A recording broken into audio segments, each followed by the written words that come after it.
आकाशातील सूर्य मावळतीला जाताना पृथ्वीवर दिसणाऱ्या अप्रतिम सौंदर्याचे वर्णन कवीने सुबोध भाषेत केलेले आहे।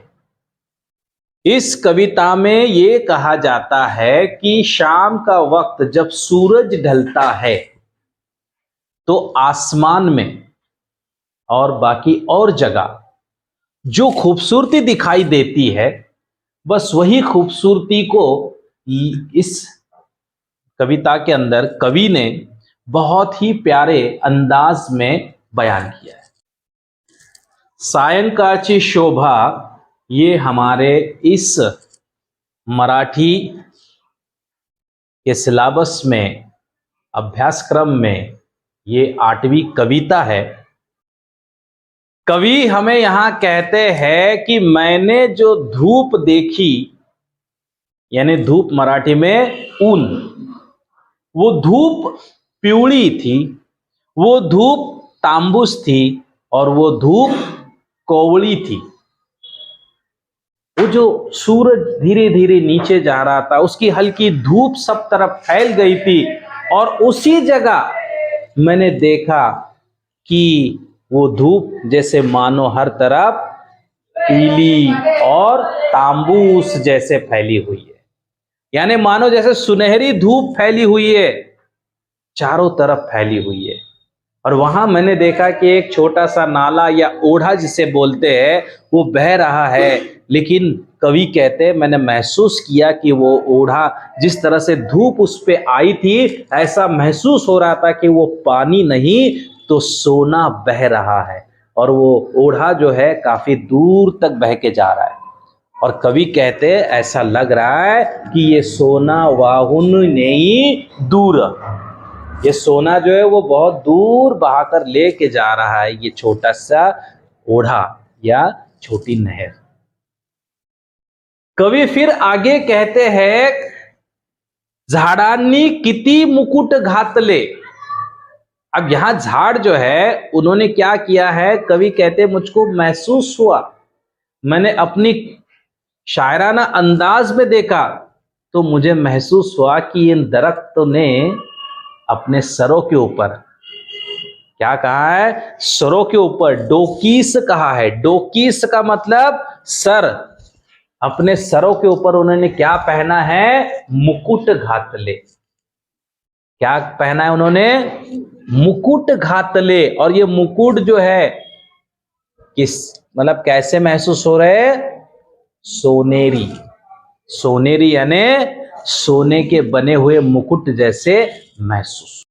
कुरणांवर शेतात पसरला गुलाल चौफेरी। अब यहां कवि कहते हैं मैंने जब अपनी नजर और दौड़ाई, मैंने और उस मंजर में से कुछ चीजों को देखा तो उसमें मैंने देखा कि एक बड़ा सा मैदान जो घास वाला है, बड़ा सा मैदान जो घास वाला है उसे कहते हैं कुरन। उसे क्या कहते हैं, कुरन। घास का मैदान जहां सिर्फ घास ही घास हो। मैंने देखा कुरन और उसमें मैंने देखा खेत, शेत, शेत यानी खेत। मैंने देखा उस जगह पर भी हर तरफ क्या फैला हुआ है, गुलाल। क्या फैला हुआ है, गुलाल। यानी वो कवि कहते हैं मुझको जो शाम में जो शाम हो रही थी, सूरज ढल रहा था, हल्की धूप जो आई थी उसका रंग मुझे अलग अलग जगहों पे महसूस हुआ। कभी मैंने उस रंग को पीला देखा, कभी मैंने उसको तांबूस देखा, कभी मैंने उसको सुनहरा देखा, कभी मैंने उसको गुलाबी भी देखा। और गुलाबी रंग मैंने कहां देखा, तो कुरन और शेतावर, यानी खेत और जो घास का मैदान है उस जगह मैंने देखा गुलाबी रंग चारों तरफ फैला हुआ चौफेरी। हिरवे हिरवेगार शेत है सुंदर साड़ीचे।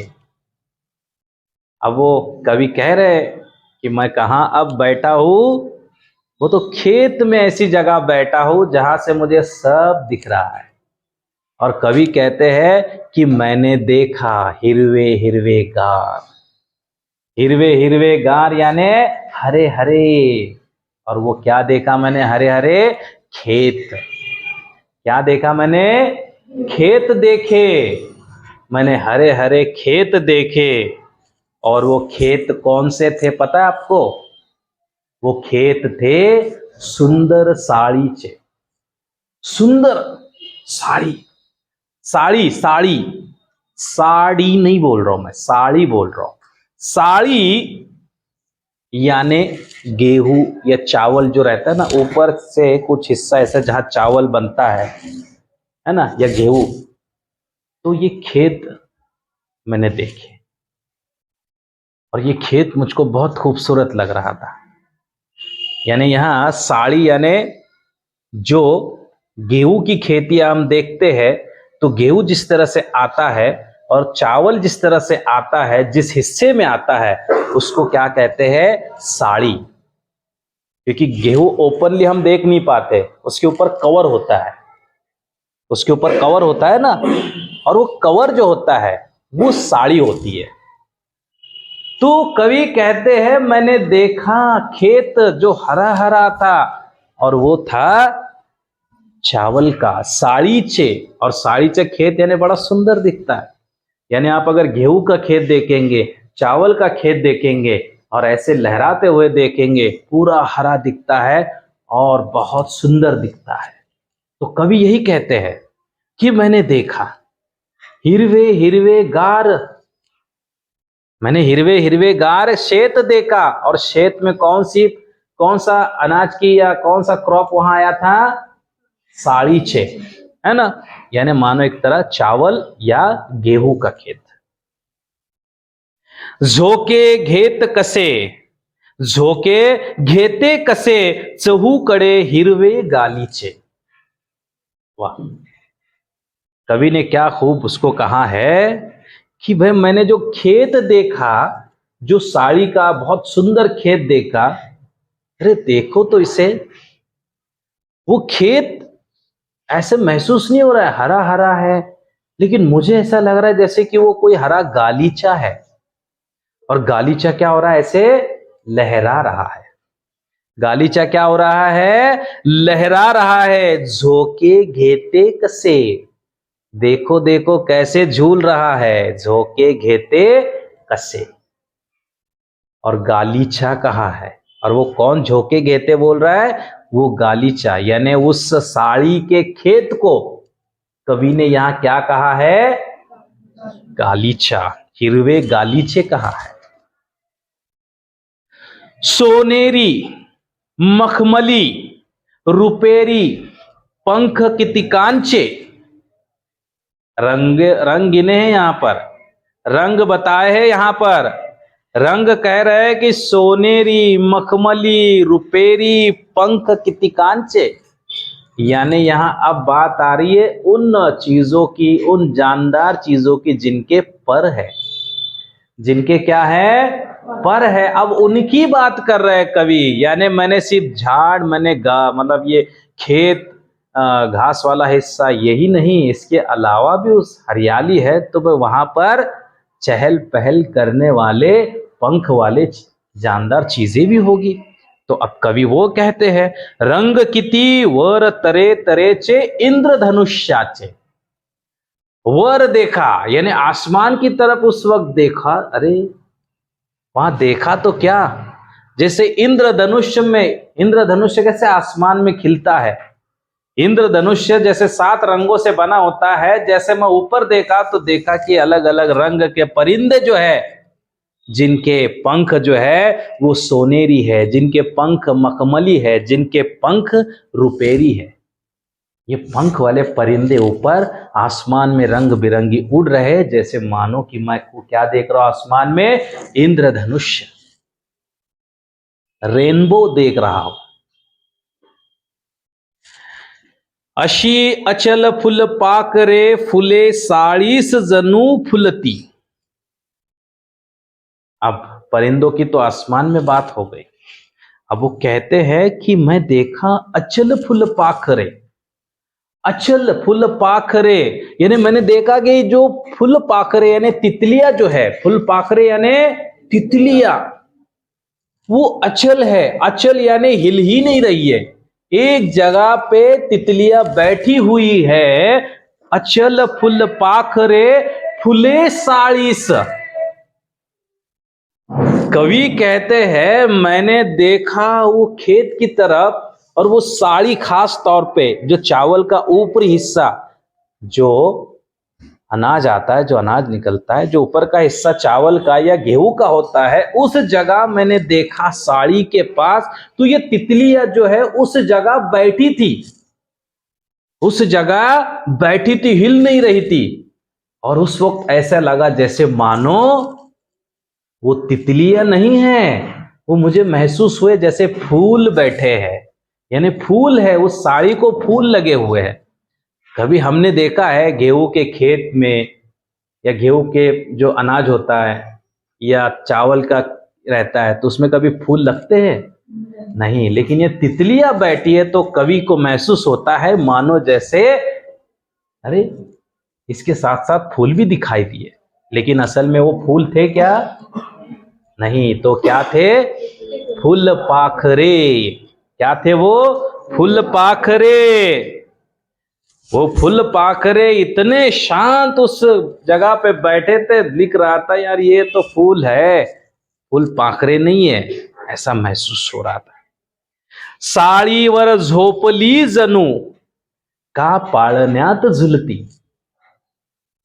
इतने शांत वो फुलपाखरू, वो खेत जो साड़ी वाला है उसके ऊपर बैठे हैं, ऐसे लग रहा है जैसे मानो वो फुलपाखरू जो है उस जगह पे सो गए हैं, और वो झूले जैसे वो खेत लहरा रहा है। यानी वहां फुलपाखरू भी यानी तितलियां भी क्या कर रही है? जैसे मानो झोंका ले रही है, ऐसा लग रहा है जैसे झूले में झूल रही है और झूलते झूलते सो गई है।